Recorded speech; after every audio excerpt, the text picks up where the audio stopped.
Varicose veins తో బాధపడుతున్నారా? మన ఏవిస్ హాస్పిటల్లో 4500 రూపాయల లేజర్ స్కానింగ్ ఉచితం. Welcome to Suman TV. నేను గీతాంజలి. ఇవాళ నా ముందు ఓ ప్రత్యేక అతిథి ఉన్నారండి. వారికి సంబంధించిన వీడియోస్ ఈ మధ్య కాలంలో నేను చూశాను. అసలు మాట్లాడుతున్నంతసేపు కూడా అలా మనం ఆ స్క్రీన్కి అతుక్కుపోతాం అంతే. వారు చెప్పే ప్రతి విషయం నిజమా అని ఆశ్చర్యానికి లోనవుతాము. ఇలా జరిగిందా అని మనకే అనిపించి నిజమే కదా అని మనమే రియలైజ్ అవుతాము. బట్ తెలుసుకోవాలి ఇంకా ఇంకా అనిపిస్తుంది వారు మాట్లాడే ప్రతి ఒక్కటి కూడా. ప్రత్యేకించి పురాణాల్లో అంటే మనం ఏన్షియంట్ హిందూ టెక్నాలజీ ఏ విధంగా ఉండేది, ఇప్పుడు మనం ఏవి వాడుతున్నాం, ఇంతకు ముందు కాలంలో టెక్నాలజీ ఎలా ఉండేది, అసలు మన పురాణాల నుంచి ఇతిహాసాల నుంచి మనం ఏం నేర్చుకోవాలి, ఎలా మన లైఫ్ స్టైల్ ఉండాలి, ఇప్పుడు మనం ఏదో ఈజీగా ఒక మాటలో చెప్పేస్తున్నాం కానీ అప్పటి రోజుల్లో అసలు ఎలా ఉండేది, ఇవన్నీ కూడా మాట్లాడి లేటెస్ట్ నాకు తెలిసి ఇప్పుడున్న జనరేషన్ వాళ్ళందరికీ కూడా ఆయన ఒక డిక్షనరీ అయిపోయారు. ఆయన ఒక బెస్ట్ బుక్ అయ్యారనే చెప్తాను నేనైతే. వారే ది మదన్ గుప్తా. ప్రస్తుతం నాతో పాటు ఉన్నారు. ఇవాళ కూడా ఇటువంటి చాలా సున్నితంగా ఉన్న అంశాలే కావచ్చు, మన దగ్గర ఉన్నటువంటి కొన్ని సందేహాలే కావచ్చు, వీటన్నిటి గురించి వారి ముందు ప్రశ్నలుగా నేను ఉంచబోతున్నాను. మరి వారు ఎటువంటి సమాధానాలు ఇస్తారు, ఎలా మనల్ని ఇంకా అవేర్నెస్ క్రియేట్ చేస్తారు మనకనేది వారి మాటల్లో విని తెలుసుకుందాం. మదన్ గుప్తా గారు నమస్తే అండి. నమస్తే అమ్మా. మాతా పూర్కర్ పేరు విన్నారా ఎప్పుడైనా? ఏం లేదు కదా. ఒకసారి మీరు గూగుల్ కొట్టి చూడండి. ఈ మాతా పూర్కర్ ఎంబిలికల్ కార్డ్ ఏదో తెలుసు? పిల్లలు ఉన్నారా మీకు? బాబు అంబిలికల్ కార్డ్ తెలుసు సార్, విమెన్ గా తెలుస్తుంది నాకు. అందుకే బొడ్డు పేగు అంటారు. బొడ్డు పేగును కట్ చేసి వాటిని దాస్తున్నారు. ఇప్పుడు తెలుసా మీకు? బ్యాంక్స్ ఉన్నాయి. Stem cells. మీ పాత వాళ్ళు ఆ స్టెమ్ ని తీసుకొని ఒక పసుపు గుడ్డలో చుట్టి పెట్టేవాళ్ళు. బాగా ఎండిపోయిన తర్వాత దాన్ని ఒక తాయెత్తు అంటారు కదా, తాయెత్తు లాంటి దాంట్లో పెట్టి అది మెడలోనో మళ్ళలోనో కట్టేవాళ్ళు. ఎందుకు దాన్ని దాచిపెడతారు తెలియదు మనకి. ఎందుకు దాచేవాళ్ళు? ఇప్పుడంటే స్టెమ్ సెల్స్ అని స్టోర్ చేసుకోవడం. ఎందుకు స్టోర్ చేస్తున్నారు? పుట్టే పిల్లలకి ఏమైనా ప్రాబ్లం ఏమైనా వచ్చినా? పుట్టే పిల్లలకి ప్రాబ్లం కాదు, తర్వాత పెరిగిన తర్వాత ఏదైనా ఆర్గాన్ దెబ్బతింటే ఈ స్టెమ్ సెల్ ద్వారా మళ్ళా ఆర్గాన్ ని రీజనరేట్ చేయడానికి అవకాశం ఉంది. That is the technology. దీన్ని కనుక్కుంది Mata Purkar. He is Indian. Okay, ఆయన చెప్పిన మాట ఏందో తెలుసా? ఒరి నాయన, ఇది కొత్తది కాదురా, ఆల్రెడీ మనకి మన మహాభారతంలో వ్యాసుడు వాళ్ళని కుండల్లో పెట్టి 101 పుట్టించాడు కౌరవుల్ని. అందరూ మగపిల్లలే అయితే ఒక్క ఆడపిల్లన్నా లేకపోతే ఎట్లా అంటే అదే పిండాన్ని మార్చి ఆయన ఆడపిల్లగా పుట్టించాడు. ఆ అమ్మాయి పేరే దుస్సల.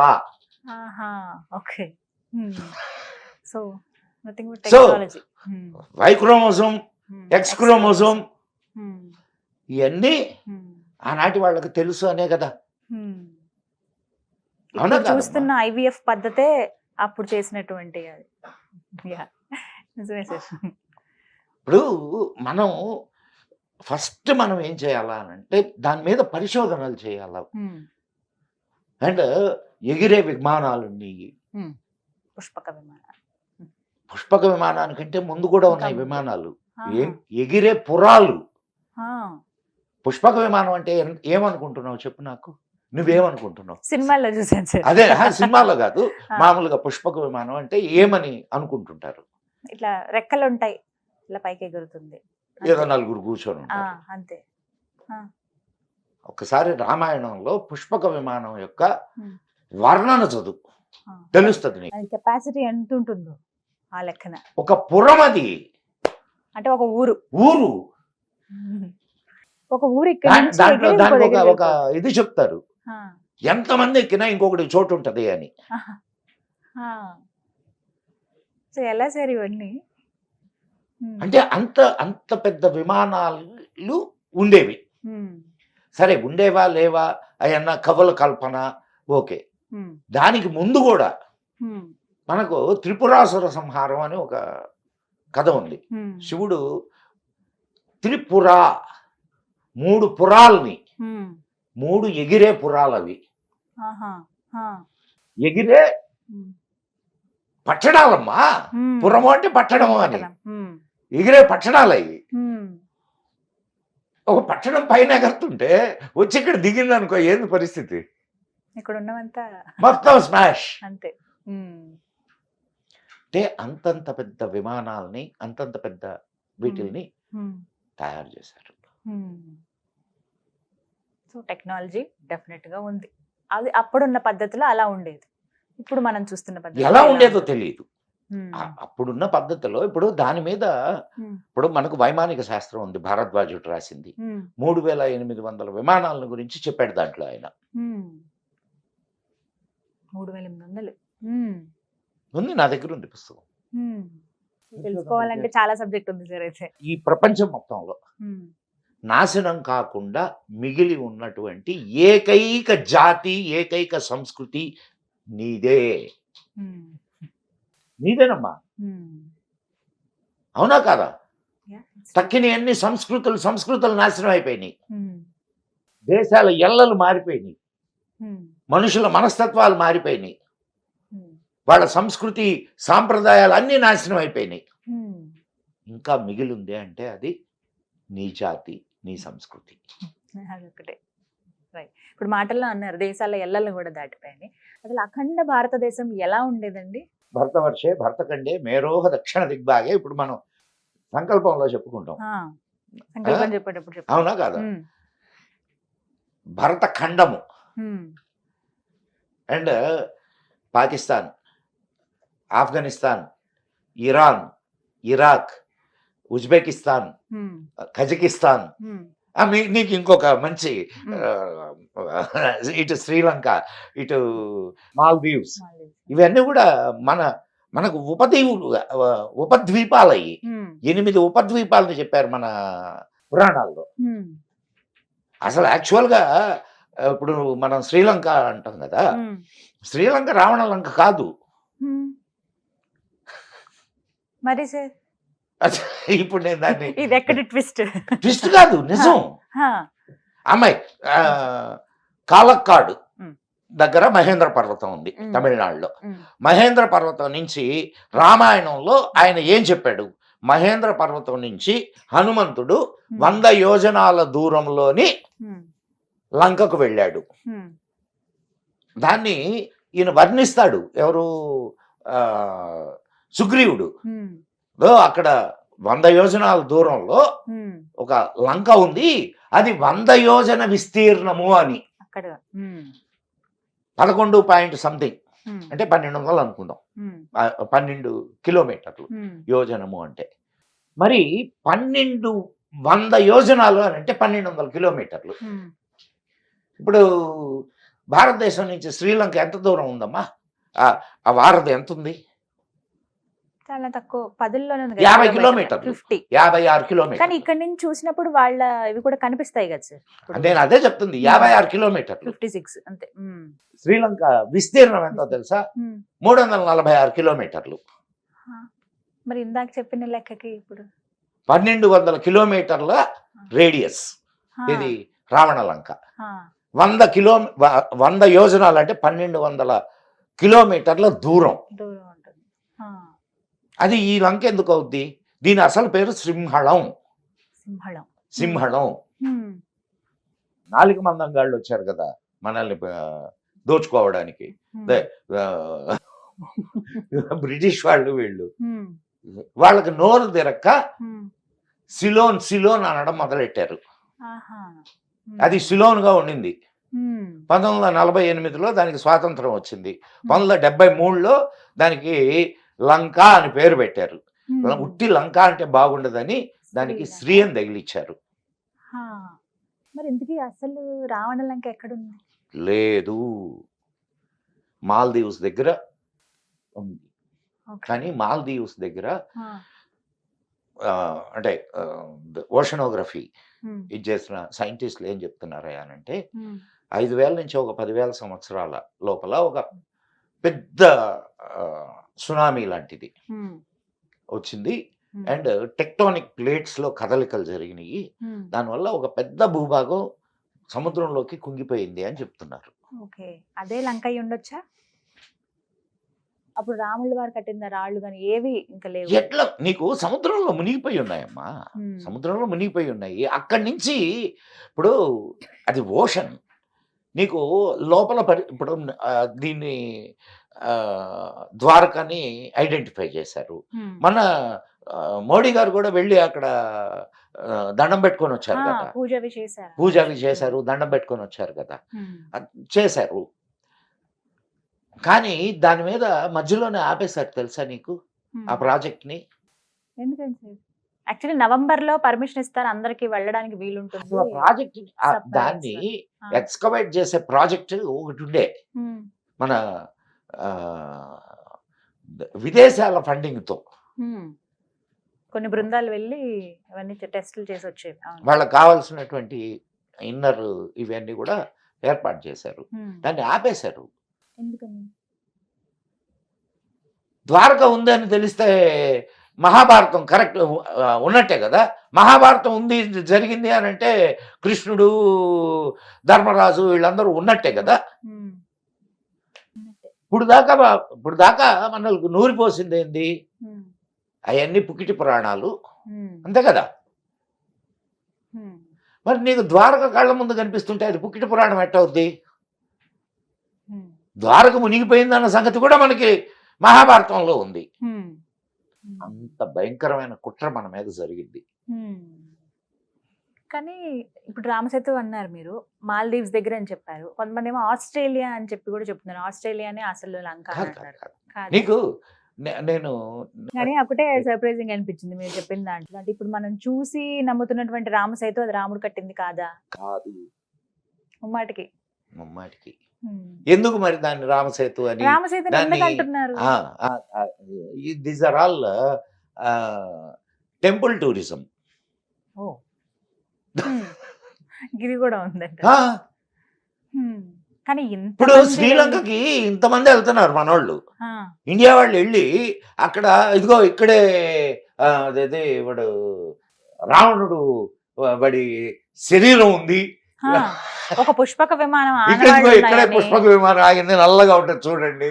ఇవి చూసాను సార్, అశోకవనం ఇదే, సీతమ్మ ఇక్కడే ట్రూ సార్. నిజంగా చాలా మంది చెప్తుంటే విన్నాను నేను. దీస్ ఆర్ ఆల్ కల్పితాలు అవన్నీ, టెంపుల్ టూరిజం. వాడి శ్రీలంక వాడు బతకాలి కదమ్మా. ఓ గాడ్. సో ఓకే, మళ్ళీ కమింగ్ బ్యాక్, అఖండ భారతం. రామాయణంలో కైకమ్మ ఈయన్ని అడవులకు పంపిస్తుంది కదా, ఆ టైంలో భరతుడు అండ్ శత్రుఘ్నుడు ఇద్దరు వాళ్ళ తాతగారి దగ్గరికి వెళ్తారు. ఇప్పుడు రష్యాతో ఎవరికి యుద్ధం జరుగుతుంది? యుక్రెయిన్కి వెళ్తారు వాళ్ళు. ఎందుకని సార్? అక్కడ మనది బార్డర్స్ అయ్యి బార్డర్లను కాపాడడానికి వెళ్తారు.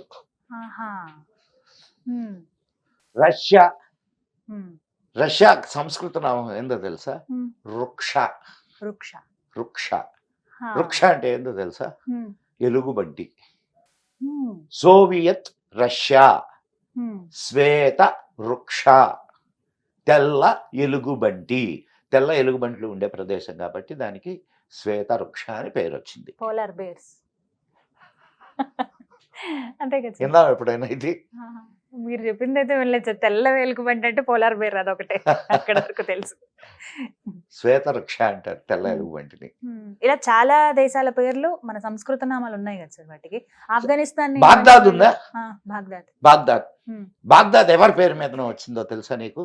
భగదత్తుడు. ఆయన భగదత్తుడు మన మహాభారత యుద్ధంలో పాల్గొన్నాడు. భగదత్త బాగ్దాద్, అక్కడి నుంచి వచ్చాడు ఆయన యుద్ధానికి. మహాభారత యుద్ధంలో పాల్గొనడానికి అక్కడి నుంచి వచ్చాడు. సో అట్లా నువ్వు ఈ రామాయణంలో ఉన్నటువంటి మన అఖండ భారతం అలా ఉండేది అంత. ఇవన్నీ బార్డర్స్ మనకి, ఉక్రెయిన్ గానీ, రష్యా, ఇటు మీరు చెప్పినట్టుగా ఆఫ్ఘనిస్తాన్, ఈ కజకిస్తాన్, ఉజ్బెకిస్తాన్, ఇవన్నీ ఉత్తర కురుభూములు అనేవాళ్ళు. ఉత్తర కురుభూములు అంటే అర్థం వాటి పేరు అది ఉత్తర కురుభూములు. అర్జునుడు వాళ్ళ దగ్గర పన్ను వసూలు చేయడానికి అక్కడికి వెళ్ళొస్తాడు. ఆహా. ఆ విషయం కూడా మీకు మహాభారతంలో అందులో ఉంది. ప్రస్తావన. ఇంకా భారతం గాని రామాయణం గాని భాగవతం గాని ఇవి చదివితే ఇన్ని విషయాలు తెలుస్తాయి ఫస్ట్ మనకి. అసలు హ్మ్. నీకు యు కాంట్ బిలీవ్ అమ్మా. హ్మ్. నువ్వు ఏదో పురాణం ఏదో ఒక దీన్ని చదివినట్టు కాకుండా ఒక అనలిటికల్ బేస్ తో నువ్వు కానీ దాన్ని చదివితే అనేక విషయాలు నీకు బయటకు వస్తాయి. అనేక విషయాలు. టెంపుల్స్ మీరు చెప్పినప్పుడు నేను చాలా గుళ్ళ గురించి విన్నాను సార్. నాకే సర్ప్రైజింగ్ అనిపించింది. అసలు ఇప్పటి వరకు బయట ప్రపంచానికి తెలియని మిస్టీరియస్ టెంపుల్స్ ఏమైనా ఉన్నాయా? ఉంటే అవి ఎక్కడ ఉన్నాయి? ఉన్నాయమ్మా, బోలెడున్నాయి. అసలు నీ దేశమే మిస్టీరియస్ దేశం తల్లి. భారతదేశమే. నీ దేశమే మిస్టీరియస్ దేశం. కొన్ని వేళ సర్ప్రైజింగ్ గా అనిపిస్తాయి సార్. హిమాలయాస్ గురించి ఇందాక అనుకున్నాను అవును, కదా, అది అన్నారు. మీకు ఇప్పుడు చెప్తాను నేను. ఇక్కడ let the people also know. Himalayas లో ఒక ఇంటీరియర్ ప్లేస్ అది. యమునోత్రికి వెళ్ళే దారిలో అది లెఫ్ట్ సైడ్ లోపలికి వెళ్తుంది. ఆ పేరు నాకు గుర్తు రావట్లేదు, అంతకంటే ఇంకేం లే. హాయిగా మామిడి తోటల ఇయ్యుని శుభ్రంగా దిగి మామిడికాయలు కోసుకొని అక్కడ కొంత సమయం మన పాండవులు అక్కడ గుహలో ఉన్నారు. ఆ గుహ అంతా చూసాం మేము. తర్వాత అక్కడ ఒక టెంపుల్ ఉంది. ఆ టెంపుల్ కి వెళ్ళాం. అక్కడ ఒక పెద్ద ప్లాట్ఫామ్ ఉంది. ఆ ప్లాట్ఫామ్ ఏంటి అని అడిగితే అక్కడ వాళ్ళు చెప్పినటువంటి విషయం ఏంటి అని అంటే నా మామూలుగా నేనేందంటే ఎక్కడైనా వెళ్తే అక్కడ ముందు ఆ పూజారిని అడుగుతాను విషయం, ప్రాంత విశిష్టత ఏంటని అడుగుతాను. అట్లా మీకు ఇప్పుడు వైదీశ్వరన్ కోయల్ విన్నారా? విన్నాను సార్. వైదీశ్వరన్ కోయల్ దగ్గర ఒక అదే తటాకం ఉంటుంది, కొలంలాగా. దాంట్లో మునిగితే చర్మ వ్యాధులు పోతాయంటారు. ఇంకొక ప్రసిద్ధి ఉంది దానికి, ఇది వైదీశ్వరన్ కోయల్కి. మీకు ఇబ్బంది లేదనంటే ఈ సంఘటన చెప్తాను నేను. నా స్నేహితుడు పక్కా కమ్యూనిస్టు.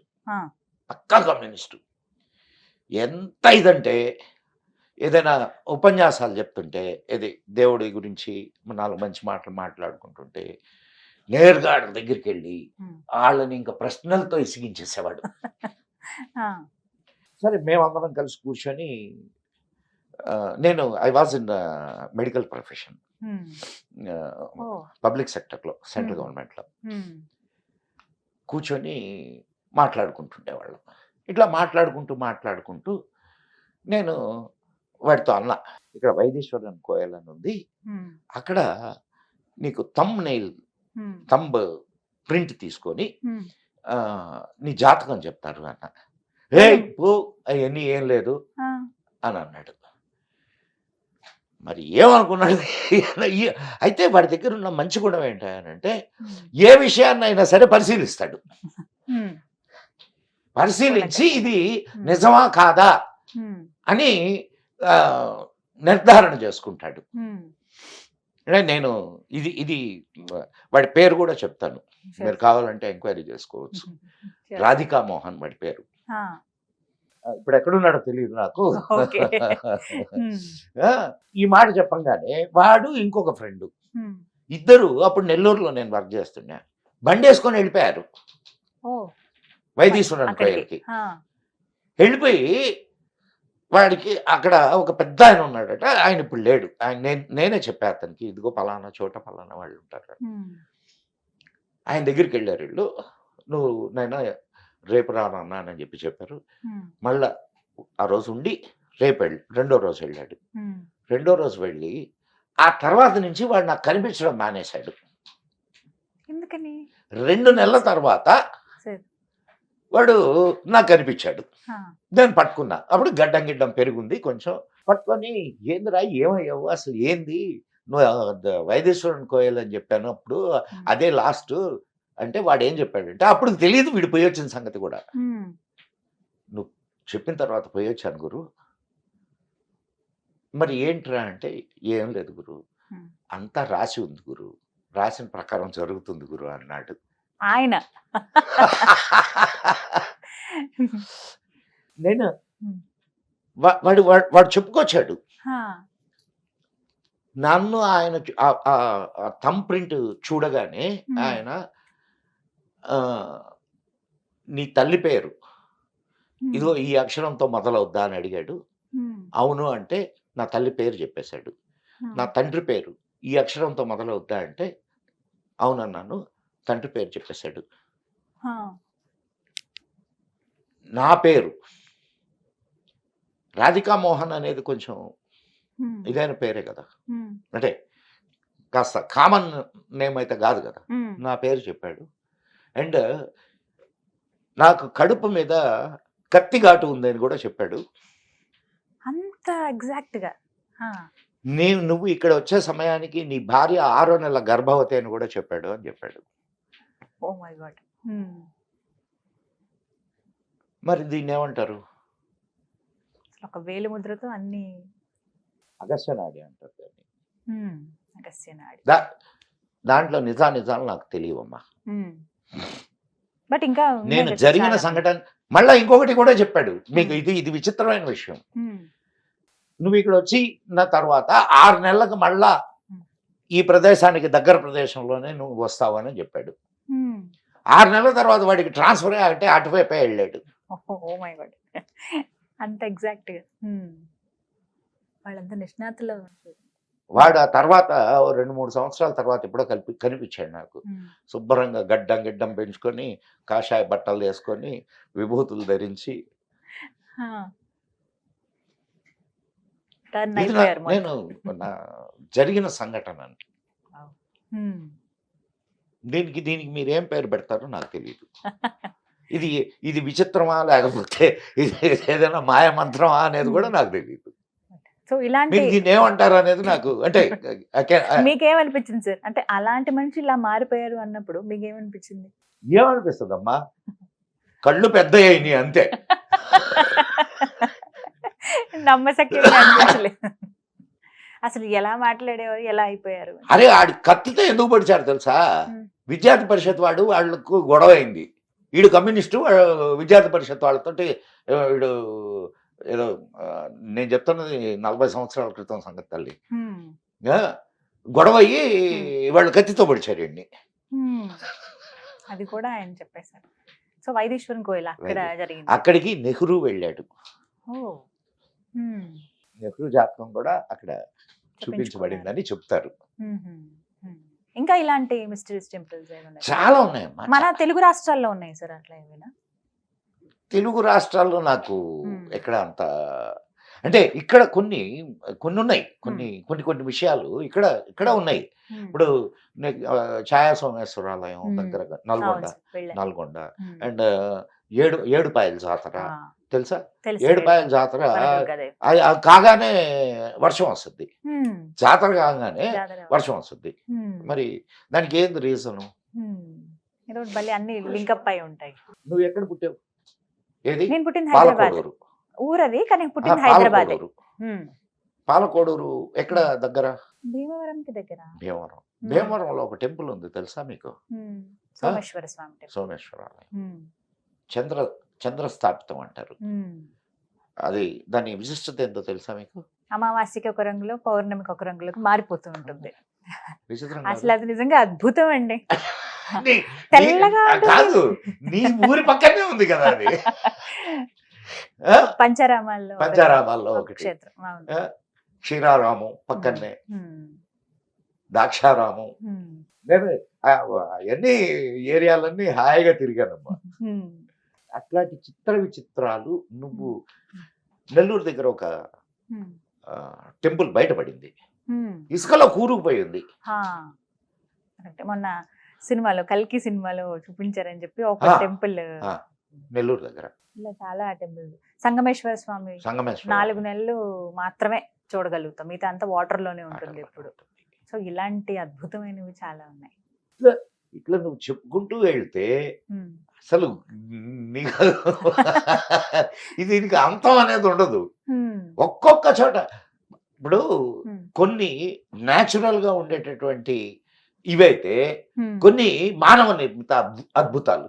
అసలు ఆ గోపురాలు ఎంత అద్భుతంగా. నీకు అదే శ్రీరంగం టెంపుల్ అన్నం పెట్టాలి సార్. చూసా తల్లి అసలు ఆ? ఎంత అద్భుతంగా ఉంటాయి కదా.